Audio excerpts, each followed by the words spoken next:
Hello and welcome. Today we're going to take a look at this UCS Republic Gunship from Star Wars series. So it is item number 75309. It has 3,292 pieces. Now what we're going to do as normal is we're going to take a look at the box artwork, go through the really detailed instruction manual, have a look at the minifigures it comes with, and then take a look at the ship itself. Now this thing is absolutely massive, so I'm going to do my best to do a load of comparisons with all of the little Star Wars ships I've got because it is already built.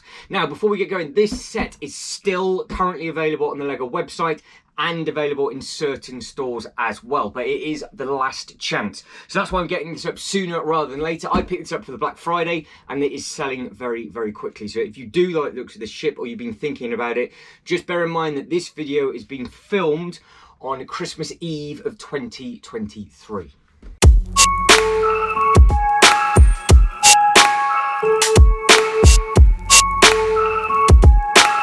Right, it's time to look at the box artwork. So basically, say what you see. So it's the Republic gunship from Star Wars, and it shows off the massive detail. Now, what I really like about this is how the red and the white just pop off in the actual set as well. I have built the UCS Falcon before and the UCS Star Destroyer, and I thought they were that bad, I sold them because they were just falling apart. Whereas this, I have a lot more confidence in moving around. Now it's an 18 plus 75309 3292 for the item number on that. Now with regards to the box artwork on the front, that is completed. Box artwork on the side, going from the bottom of the box all the way up to the top. You don't have much to have a look at, so there's nothing fancy on the shelf for that one. Then coming to the back, it gives off a little bit more. So the important thing for you guys and girls is this. It is 33 centimeters or 13 inches in height. That is including the stand. So we'll mess around with that. This is where it's going to get broken. But it is 27 inches long or 68 centimeters wide. Now with the wings, I will get the tape measure out because, well, it's enormous. So we will get onto that just to double check on that. You can see on the back, you've got the back flap that opens up and you've got the little gun, and then again you've got all the detail on here, and then we'll take a good look at, they've done a side-by-side comparison on the box, so you can see that you've got the artwork from the actual, probably the film, not the actual Clone Wars, but I do believe, no, that is from the Clone Wars, I think. So yeah, so you got it from the actual Clone Wars, something I've not yet seen, so that's why I'm doing this a little bit rough and ready. But you can see the detail between the two on this one, and then as we come through, you can see animation on the back of this. I think it does, again, look very, very smart on there. And you can see the massive balls that are included on the side. And then on the front, just here, that is what you're going to be looking at with a big pair there. And then you've got the blasters up at the top. That is the box artwork covered. On the inside of the box, there was nothing special compared to some of the other UCS sets. There was no prints or anything on the boxes. It was literally one big white box, and then it just had all the normal bags as well, which we'll go over the bag numbers in a second. Now, with regards to the instruction booklet, there's some really nice detail on the inside. I think the designers did a fantastic job with. You can see a little bit of artwork just there, which we will be taking a look at in a second. Now, with regards to the plaque, it was one of the last massive sticker sheets to be used. So this is a huge sticker that we put on the front, which gave you all the writing, which obviously we will be having a look at. Now the rest of them are all the stickers from here, so you can see you've got lots of 18s across the bottom, and then you've got a 16 and a 17 on there. 2 14s went here, 13, 15, 9 and 10, 2 6s, a big 1, 2 3, 2 4s, 2 5s and 2 12s. And then obviously you've got the 7, 8 and 2 11s in the middle. So there was a good amount of stickers on there, but I think the dark red has actually matched the Lego set itself. So the Lego brick colour works well, so it doesn't stand out too much, but obviously some people don't like stickers, some people aren't too fussed by them, but you can kind of see where some of them are on the box. But like there, for example, where you got one of these stickers, I think the red matches up nicely onto that bit. Now, with regards to this, I'll keep this as steady as I can. I am not in my normal unboxing room. That is, well, it's a massive puddle at the moment, so it's all been leaking through. So that is some beautiful artwork. Now, if you didn't want to keep the instruction booklet for whatever reason, you could obviously cut some of these up if they're in good nick, and then you could potentially have them as a backdrop for your display if you wanted to. I think that would be a nice thing to do. But you have got the winner is. So over here, this is an interesting thing. I didn't realise most of this, but it says the Republic gunship, unlike most other Lego Star Wars sets that we have released, for one thing, it was the first fan vote and only the third Ultimate Series collector model based on the Star Wars prequels. So a Lego Star Wars fan, you have to share your passion and Lego creative, beloved saga for more than 20 years, blah, blah, blah, blah, blah, blah, blah. We posted your top 3 fan requests on the Lego Ideas website and asked you to vote for your favourite. We crossed our fingers and hoped for a few thousand fans might participate. Nearly 53,000 fans voted. We truly were humbled by your dedication So it gives us great pleasure to present to you the long-awaited Republic Attack Gunship. Let your own Clone Wars begin. Now, I did not know that was a thing until I actually read this. And I do believe the minifigures were also part of a fan vote as well. So if you were part of that vote or voting process, please let me know. Then from there, it's all about meet the model designer. So Hans from the Lego Star Wars designer, who I do believe... I think both of these, so Hans and Jens, I do believe are the designers and potentially the creators of the new block of cheese that has just come out as well. So the Ventnor, which looks, or Venator, one or the other, however you say it, begins with a V. I call it the big red block of cheese. So that is obviously from the Clone Wars as well. That does look very good. So, and I do believe that is extremely stable, but I think it's done by those two. But we'll stick on topic with this. So we have released around 150 Lego Star Wars playsets related to the prequels, Phantom Menace, Attack of the Clones, and Revenge of the Sith. But until now, the only other UCS models based on Star Wars prequels was the 10018 Darth Maul from 2001. And the Obi-Wan Jedi Starfighter from 2010, which is item number 10215. We've seen several fan polls that have been listed on the models everywhere. Wishes for the next big model for the Republic Gunship, TIE Bomber, and a Nubilan B Freight kept popping up everywhere. So we teamed up with the Lego Ideas team to conduct an official poll of our own. And then it says the Republic Gunship received more than 30,000 of the 53,000 votes. So it's an extremely popular thing, smashing all Lego Ideas records. So it'll be interesting to see if that record still stands. So it's a very interesting read with regards to all of this. And like I said, you've got some really nice artwork. But again, did not realise that this was a fan vote set.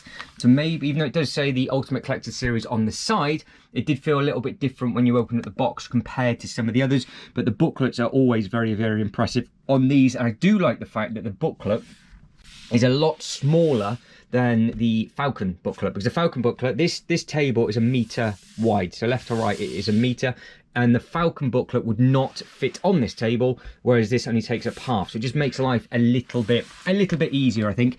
Now, it says all around here about the Clone Wars, and it gives you a bit understanding about the LAT, and it goes on about how it plays a crucial part in the Battle of Genesis. It goes on to say other little bits and pieces about how the Clone Wars have begun. Then you've got all about the Republic Attack Gunship. So you can see just some amazing concept art in here. So that is the blaster at the back, just firing away. I'm assuming that is the engine, and they're the guns. Could be wrong, and they could be the turbines that power it. I don't know. Like I said, I've gone into this completely blind. This was actually bought blind and set to me as a challenge to build in 8 hours. So I'm really not 100% sure what I'm talking about, apart from I know that it is very sturdy indeed. But as you come through, you can see the really nice artwork on the side, and then you've got the nice door, which is the only downfall to the set in my eyes. That's if I built it correctly, which I'll go over with you in a little bit. But you can see you've got all the bits where the troopers can sit inside the balls. You've got the guns at the front, and then you've got the flap and everything at the back. And then we get on to the design details. So you can see here it says Lego Star Wars fans asked for a big model, and we listened. Although the model is not to minifigure scale, you can easily imagine it packed with battle gear, troopers en route to their destinations. That's exactly what I am going to be doing for my display. I'm going to fill it of Clone Wars and make a theme park ride out of this. It saves me tape measure. So with a wingspan of just over 74 centimeters, the sheer size allows us to incorporate many design features that you'll recognize from the movie model. The free swinging door on both sides is some of the largest moving parts we've ever created in Lego Star Wars model. So they are a huge thing. You will also find a total of 10 printed windscreen elements, another record for us, 2 for the cockpit capsule area, 4 for the automatic guns in the wings, and another 2 for the turret. So there is balls absolutely everywhere on them. And then with the exception of the nose part below, the pilot seat in the gunship is completely open. We wanted to make sure that we incorporated support for the model, considerable weight in the design. It requires an A-frame that could be completely hidden by the exterior panels and leave enough room for passenger compartment doors to lift and move. A light but sturdy support frame created necessary structure. It is very sturdy. So it's just basically saying that they created the structural stability with the Technic elements, and they have done a very good job. Just certain pieces you've got to be careful of. If you push too hard, you end up pushing the Lego off on the other side, and then that just gives you a little bit of detail of everything. Right, we're getting into the fruity bits and pieces now. So you can see last bit there, the origin of the clone troopers. Can you imagine having all of those in your collection? It says something along the lines of 200,000 units ready to be dispatched, with another 1 million in production. I don't think my display is going to be that big, but we can see what we can do. And it says the original clone host turns out to be, oh, bit of a spoiler coming. It is Jango Fett, who now leads the formidable life. And I'm not going to carry on reading it in case you've not seen the film, but it is all there in there for you. Bag numbers, you have got bag number 1 to 4, and it makes basically the main chassis. This is so good to lift up from, just to pick it up and spin it around. It's all well and good, no problem for here and here with regards to width of the table. The second you start putting a wing on, you've got to be careful. This whole front piece, nice and simple, 5 to 8. Again, you can just lift it up from the Technic, but you can give it a good shake and it won't fall apart. 9, 10, 11, 12, again, you can just pick it up from underneath. You have got these little side flaps that have developed. And then from here on in, you've got to be a little bit careful, because the second the wings start going on and you start adding in the door. So when this door starts to go on, which we'll have a look at in a second, you have to be a little bit careful, but there is plenty of places that you can still pick it up from. And when it's on the stand, I think you can pick it up from there as well.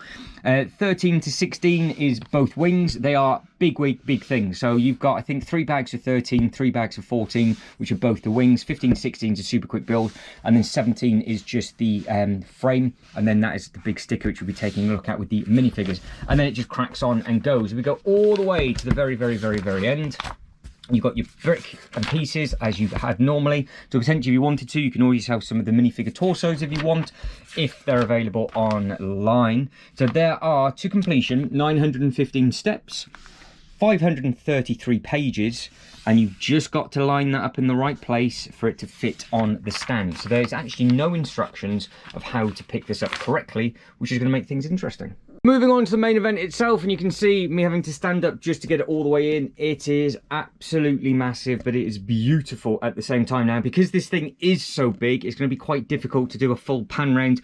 So we'll spend the time just on this side, and it is mirrored on the other side. So you can see you've got the nice gun turret up at the front. That's sturdy enough, so that's not a problem. The ball itself, they move okay. They weren't too bad to put together. So I think, even though it is supposed to be a display set, the clips just on here where you got the little teeth, they are very sturdy. So what you got to be careful of is when you pop it open, it holds open, look, so that's fine. But if you are vicious with it, this is where it might end up popping off. So you've got to be careful with it.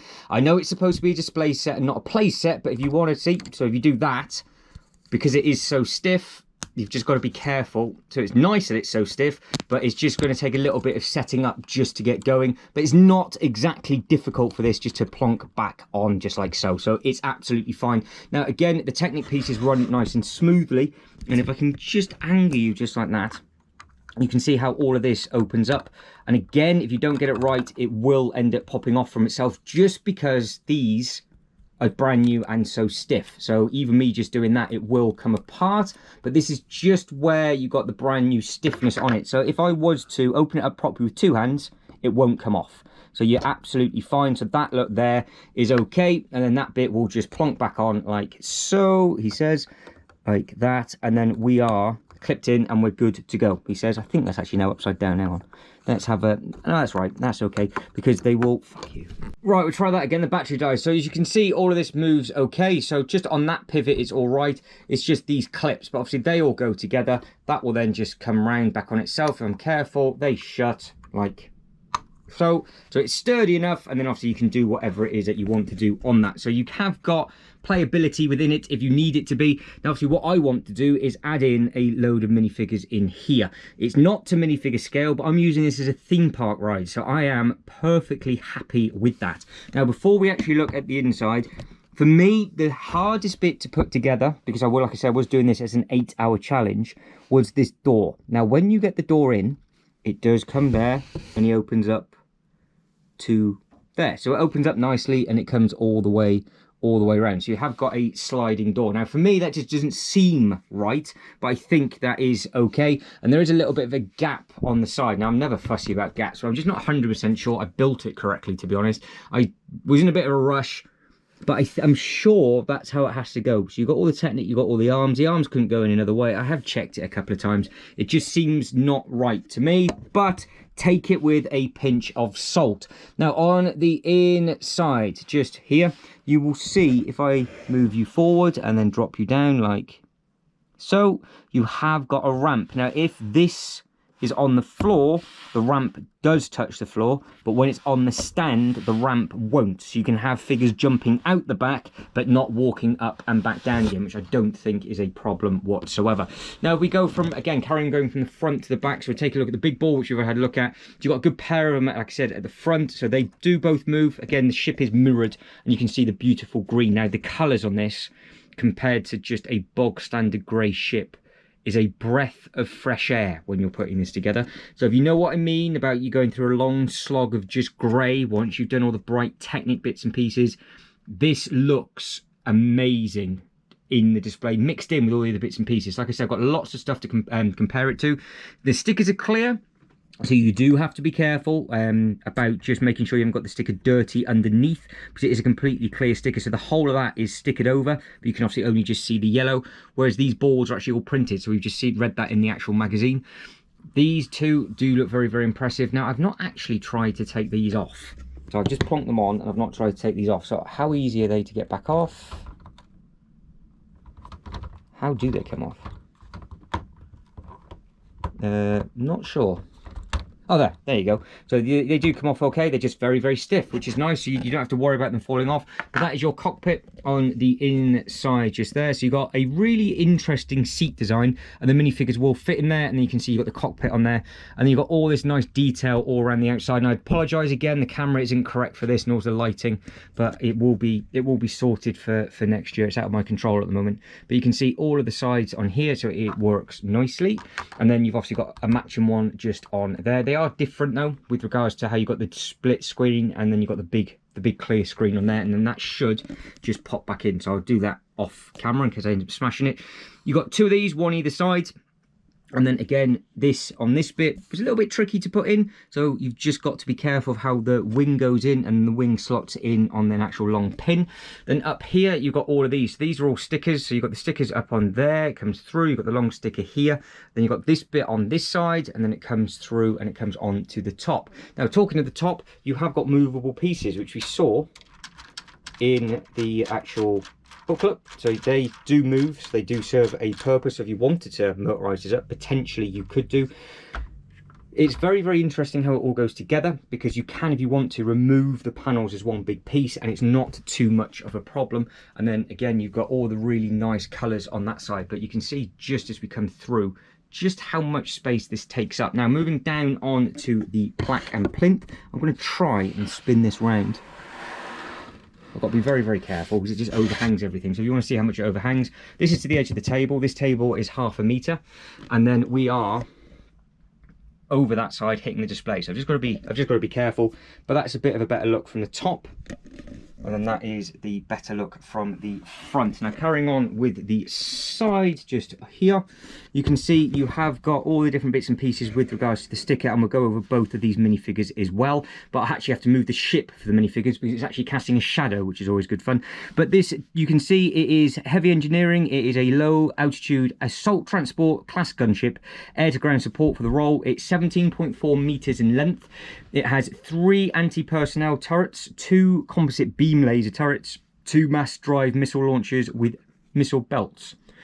No idea what that is. That is like reading Japanese, but it sounds very, very impressive. But in all seriousness, it does look very, very good. And then that's just a little bit of a better look at how all the Technic mechanisms work. And then you've got all of this structure on the inside, which I don't think looks too bad whatsoever. The good thing is there's no really, really bright blue pieces like they sometimes have, just sort of tucked and hidden away in there, and they've got all of those on the inside.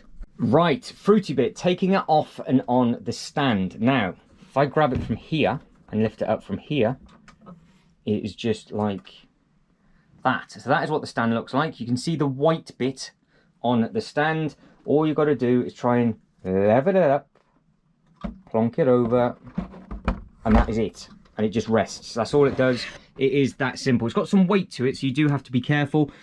It's just quite difficult from where I'm sat to get your arm around because of the wing, but you can pick it up okay. And I would imagine you'll be able to pick it up from the bottom if you're careful and if you get a good width on it. But that is what you need to do for that. Right, Mio, moving on to the minifigure, which I'm going to have to do with my phone because the camera I've got just will not focus in this lighting. But you can see just how beautiful the print is on the front of this. Lovely, lovely yellow, and you've got the really, really nice It is a nice thing. You've got all the print across the toes, the knees, the thighs, the stomach, the chest.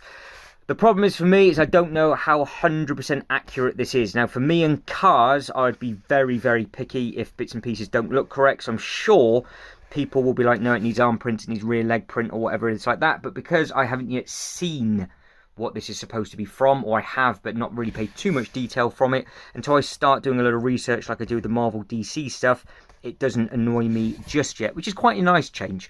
Now you've got all of these bits and pieces across the back. They all look very, very effective. You can see just the amount of detail that is involved within this, which I think does look really nice. Now we compare it to the back of this one, Mace, so Mr. Samuel himself. You can see just the difference between the two, but you can see that isn't dirt on the minifigure. That is actually the markings on the back of his top, which I can't actually see by the naked eye, to be honest.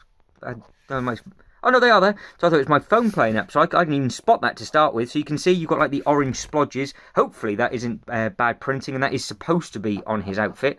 And then you have got his nice lightsaber from the front. So you've got this really, really nice purple. And then again, you've got all those splodges across the front. So we'll take a better look at him in a second. Now with regards to this one, obviously he's got this nice tanned face print, and there's no second second facing print on this one, and he does have his blaster as well. I will be advertising and I will be displaying him. You can see I'm all over the place this morning. I will be displaying him with his helmet on the stand, because like I said, he is going to be used within a theme park setting. Now moving on, talking about theme park settings, that lightsaber has just gone absolutely flying off the table, so I'm going to have to crawl underneath and get that. So this is what he looks like from the front. So again, the white really, really pops. It looks really, really nice. You haven't got anything on the boots. You've got it just on the quad going up into the sort of the hip. Then you've got all the printing across the belt, and then you've got this other weird, I don't even know what that marking is supposed to be. I have absolutely no idea what that is, but you've got 1, 2, 3 more splodges across the front. So let me know if that is accurate, or if that is just a fault in print for mine, because like I said, doing this completely blind, and I haven't got Jay's Toy Collection UK to help me, who is a whiz for everything Star Wars and toy related. So head over to his channel for actual information with regards to Star Wars, and stick with me for the Lego stuff. Now again, that is what the back looks like. It does look very, very effective on the stand, I think. Now both these minifigures side by side work. Would you like some more of them? Obviously. Apparently this did not win the fan vote after doing a little bit of research. I would have liked at least one more, but it is what it is. We're all greedy. They've done it from a display point of view for the ship rather than for the actual minifigures. Right, I've found the lightsaber, which you can see is a very, very nice translucent purple, just like it should be. So that does look very, very smart indeed. That's the minifigure gone. Now, talking of minifigures, I've just seen these 2 orange ones. So we will play Spot the Difference. Now, these are from the new ATT Walker. So you've got a good amount of minifigures included within this. So we are going to play Spot the Difference with regards to print. Now, the reason why I'm doing this is because you've got to think of the price point. So you've got a expensive UCS set, but it was in a massive, massive sale. And I do believe each ATT comes with a large amount of minifigures, as well as battle droids and things like that as well. So there will be an unboxing video for this separately. That black, by the way, is marking from the actual instruction booklet. So the inks come off on the front. So I do wash every now and then. So again, if you look at the back of this one, you can see just the printing on here. I think, to be honest, I'm just glad that the printing on all of them look smart. They might not be correct. The printing doesn't look bad. Nothing's smudged or anything like that. And obviously the belts across the back are, well, they're exactly the same. So you can see everything across the bottom, across the top of the waist, or the hip, shall I say. Left to right, they are identical, and then you've got the almost like the matching bit across the back, which they obviously should be there or thereabouts. They're just different colours, aren't they? And then with this one, is completely different. So you've got some of the same, some of them are different. Again, you've got no print on either one, but you have just got the different gen for the helmet. So again, which one do you prefer? Which style do you prefer? I just like the fact that you've got bright figures included, because I am a sucker for bright colours. So I think it works really nicely in display, or it looks really nice on a shelf. So before we move on to the minifigures, we'll have a quick look at the side door. This is actually the door that's supposed to be connected to the other side. He says supposed to be, because it has just fallen off when I've moved it, which was just my fault. I've just knocked something. But it gives us the opportunity to show you how stiff it is. So this bit is actually supposed to move. But you can see you've got these 4 bits here. This is where it gets a little bit tricky with regards to actually pushing it on, because it does all move as one piece. But they are very, very solid. So you can angle the door when you put it on the ship. So what I mean by that is where you got this bit here, you can see how that then actually sticks out. So it connects to this flap at the back there. This is the tricky bit now, is you've got to get it back underneath, but you can have it angled if you want to angle it, or you can have it more straight if you want to have it more straight. But you can see it does want to take itself apart, not because it's weak, but just because these pieces are so sturdy. So you've got to basically figure out what angle you want it at to start with, and then attach it to the ship. The inside is just the structure. You can see how structurally sound this thing is. It's very, very strong and stable. But you've got these little missiles underneath, and now both doors do have these. You can see you can get some really, really nice photos. And I think this thing is very, very photogenic. Right, just to help you for a size comparison, this is going to be very, very interesting. We have got the Guardians of the Galaxy ship to the right-hand side and the M1 to the left. Now, the M1 obviously isn't on a stand. That is not a small ship. Let's be honest, it's got some length. Yeah, and then this is not a small ship either. So if you want to see the unboxing video for either of these, they are available. And this, compared to just a Lego City car, so I use the 66 Batman, this makes that look small. So you can see, just with regards to the sizing, just how large this thing actually is. And obviously I can only really show it from the front just because of how wide that wingspan is. But I will start to grab a couple of the other little bits and pieces and just try and get the understanding of just how large this thing is. But again, with regards to this set, the colors work really, really nicely. If you have space for it, it will be fine. The only issue is the wings, because obviously it's so wide. If you were to take the wings off and then have them stood up on the shelf, or if it was a battle damage version where the wings weren't attached, this actually is fine because it just takes up the length of the table, but it hardly takes up any space on the actual stand. So the stand this time isn't the problem. You're just going to be struggling to try and put it on the shelf because you might not have the depth. So it realistically needs to go into a table. So we've gone all in for the final comparison. We have got a bit of everything from all different price points as well. So we'll start from left to right. So we've got the smaller Razor Quest, which is actually quite a large ship, but it looks tiny next to this big thing. But then this looks massive next to this thing, and that is actually included in the large cantina. I was about to say the UCS cantina, but it's not. It's the ultimate something else, isn't it? And then you have the taxi from the actual Daily Bugle. So if you have got the Daily Bugle, this is the taxi that you would have outside the Daily Bugle. Now you know what that looks like outside that Daily Bugle, I would imagine, and it looks like an ant next to this. Now again, if you're a fan of the Indiana Jones, I always use this plane as a bit of a comparison. It's a good thing. Now that will just park just up there, just like that, no problem whatsoever. So again, if I actually now stand up, that gives you a perspective of the wings. Now, this is a normal size plane that you'll get in like a Lego City range, and it scales very, very nicely, and it does look very, very good. And if I just keep panning out and panning out and panning out, you can't really see it on the top. Now, if you have got the Hulkbuster, which again is still available, and it is in a big sale currently, this stands up just past the ball on the right-hand side, so it's almost head-to-head level. And I have actually got mine to stand up, which I am quite happy about. But that is the full comparison for that. There's not much else I can do just because I'm in the wrong room and it is massive. But when I get set back up in the correct area, we'll go back to the older style of doing it. Now, guys, I think that is it, and I am done. So if you can like this video and subscribe to the channel, that'd be absolutely fantastic. Feedback below if you have managed to pick up one of these, or if you're watching this back from the future and you've got any of the other larger UCS Star Wars sets. What do you think of the stability of them? Because the older versions used to be dreadful, but this, like I said, absolutely no problem knocking and hitting this about. It's absolutely, you know, it's absolutely fine. Wouldn't want to karate chop the wing, but at the same time, you know, give it a good fine. But guys, as always, thank you very much for watching. You lot take care, and I'll catch you next one. Ta-da.